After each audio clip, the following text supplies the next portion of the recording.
Au Togo, le permis de construire est un document administratif pour garantir la sécurité et l'esthétique urbaine. Cependant, une méconnaissance généralisée des procédures administratives conduit souvent les citoyens à enfreindre involontairement la réglementation. Face à cette situation, le mouvement Martin Luther King, MMLK, appelle les mairies à intensifier la sensibilisation des populations avant d'imposer des sanctions, proposant même une période transitoire de 3 mois pour permettre une meilleure compréhension et conformité aux normes en vigueur.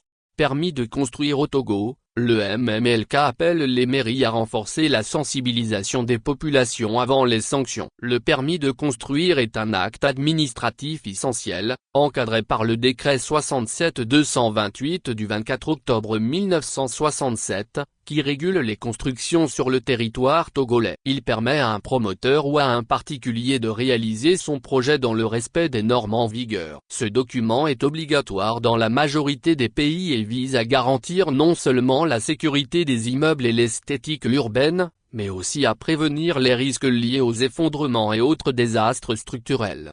Une procédure stricte mais mal connue. Au Togo, l'obtention du permis de construire suit un processus rigoureux impliquant plusieurs acteurs, les services du district, de la préfecture et de l'urbanisme. Ce n'est qu'après validation de ces entités que le maire appose sa signature, rendant ainsi le document officiel. Construire sans permis expose le contrevenant à des sanctions, pouvant aller jusqu'à la suspension des travaux et l'imposition d'amendes. Cependant, une méconnaissance généralisée des procédures administratives constitue un frein majeur à l'application effective de cette réglementation. Nombreux sont les citoyens qui ignorent encore les démarches à suivre pour l'obtention d'un permis, et se retrouvent sanctionnés, parfois sévèrement, pour des infractions involontaires. L'appel de MMLK pour une transition éducative. Face à cette situation, le mouvement Martin Luther King, MMLK, plaide pour une suspension temporaire des pénalités pendant une période de 3 mois. L'objectif de cette mesure serait de permettre aux autorités locales de mener une campagne intensive de sensibilisation sur la nécessité et les modalités d'obtention du permis de construire. Selon le MMLK, cette période transitoire offrirait aux populations une opportunité précieuse pour mieux s'informer et se conformer à la réglementation en vigueur. Une telle initiative favoriserait une adhésion massive des citoyens aux exigences légales, tout en évitant les sanctions injustement perçues.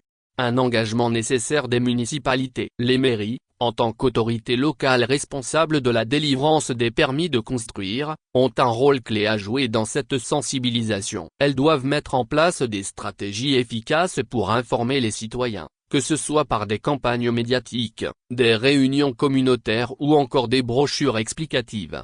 Un accès simplifié à l'information et un accompagnement des citoyens dans leurs démarches administratives contribueraient non seulement à améliorer le respect de la réglementation, mais aussi à assurer un développement urbain harmonieux et sécurisé. Conclusion. L'initiative du MMLK constitue une proposition pertinente pour concilier l'application de la loi et sensibilisation des populations. Il appartient désormais aux autorités locales d'y donner suite en mettant en œuvre des actions concrètes afin de garantir une meilleure compréhension et une application plus juste des règles d'urbanisme au Togo. Lomé, le 31 janvier 2025. MMLK / La voix des sans voix.